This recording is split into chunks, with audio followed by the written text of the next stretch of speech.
Merci de nous rester fidèles sur Canal 3 Bénin.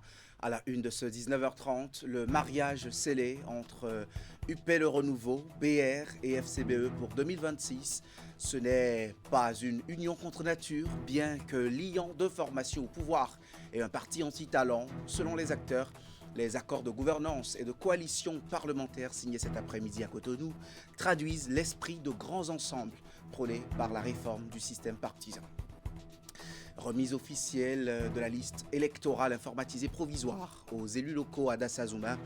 L'ANIP lance ainsi l'opération des réclamations, modifications et transferts souhaités par les citoyens votants. Ils sont invités d'ailleurs à sortir massivement pour consulter les listes déjà placardées dans les villages et quartiers de ville.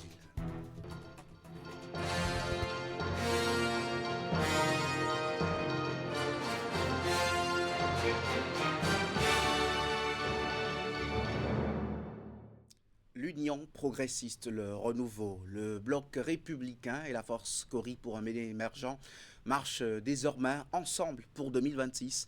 Les trois partis politiques ont signé cet après-midi deux protocoles d'entente portant accord de coalition parlementaire et accord de gouvernance. Ceci dans le cadre des élections législatives et présidentielles de l'année prochaine. Les premiers responsables des trois formations politiques ont paraphé les actes à Cotonou en présence des membres des hautes instances massivement mobilisés. Ce sont deux partis de la mouvance présidentielle qui viennent ainsi de se mettre en accord avec une formation historiquement de l'opposition. On écoute les premiers responsables des partis à la cérémonie de signature. Le sens qu'il faut donner à ce partenariat, c'est d'abord que nous sommes les uns et les autres fidèles à notre pays, que nous voulons l'unité, la paix et le développement dans ce pays. La deuxième signification est que nul n'est trop grand dans ce pays comme parti pour décider tout seul de l'avenir et du sort des uns et des autres.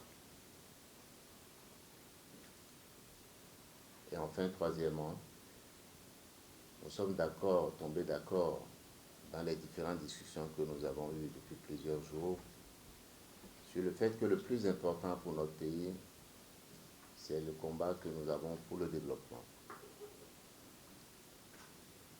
Et c'est ce que, sous le leadership du président Patrice Talon, nous avons réussi à faire et à démontrer dans ce pays, le Bénin et en Afrique de l'Ouest.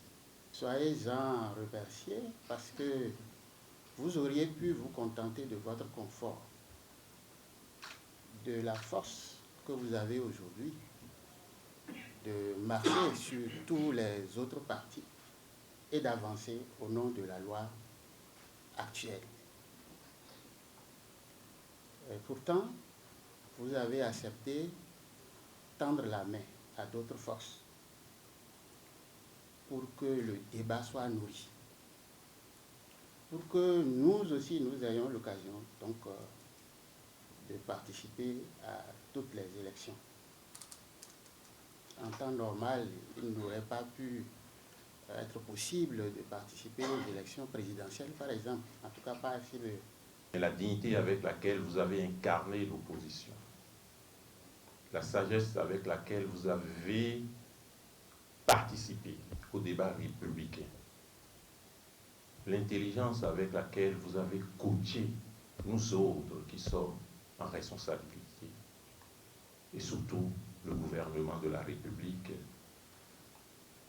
nous ont inspiré à considérer qu'il est important que vous soyez célébrés dans le faisceau républicain.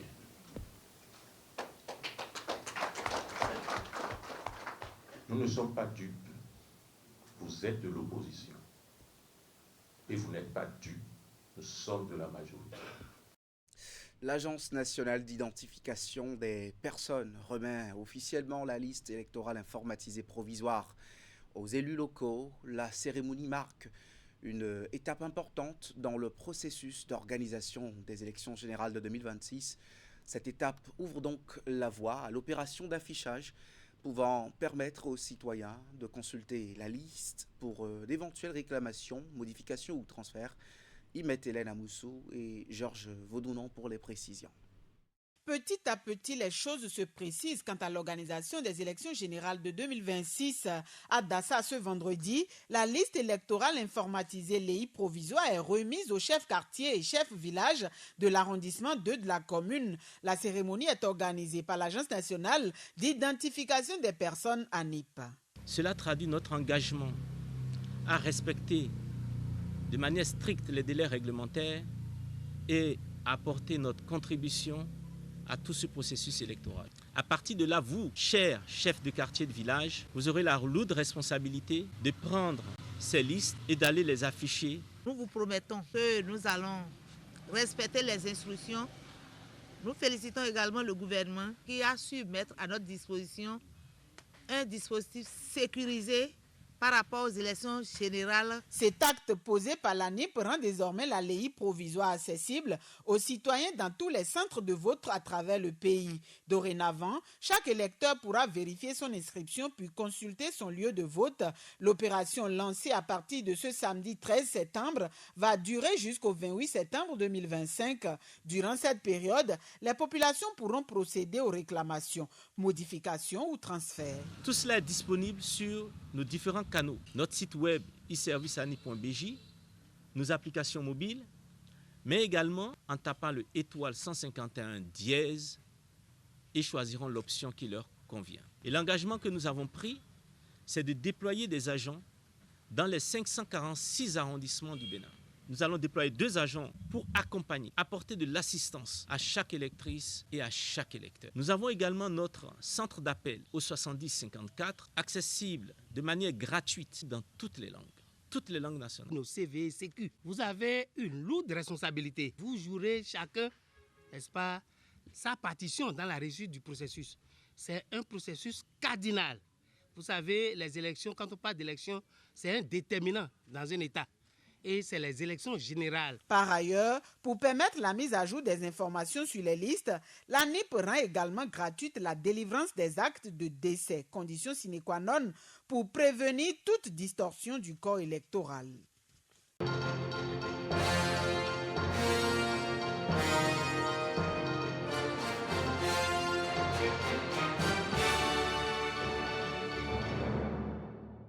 Moins de papier, plus de sécurité, c'est la promesse de la nouvelle lettre de voiture électronique. L'Agence nationale de transport terrestre veut moderniser le transport routier au Bénin en misant sur le numérique. La présentation de ce nouvel outil s'est tenue hier à Cotonou.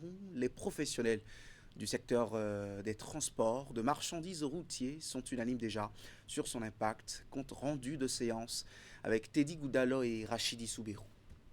Voici comment se présente la lettre de voiture électronique internationale, un document destiné à sécuriser le transport des conteneurs de marchandises. Cet outil renseigne sur l'expéditeur, le destinataire, ainsi que les lieux de chargement et de déchargement. Il fournit également des informations sur le transporteur et l'état du camion. C'est louable, ces réformes, parce que déjà, ça nous permet d'être sûr, le chargeur qui est le demandeur d'ordre de transport, pour être sûr que sa marchandise est arrivée à bon port. Alors la lettre de voiture, c'est l'écrit. Selon la douada, c'est l'écrit qui constate le contrat de transport entre le donneur d'ordre et le transporteur.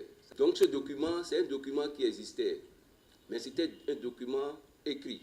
Avec les réformes avec la plateforme électronique du SIGEFER, ce document, c'est un document dématérialisé qui devient document électronique.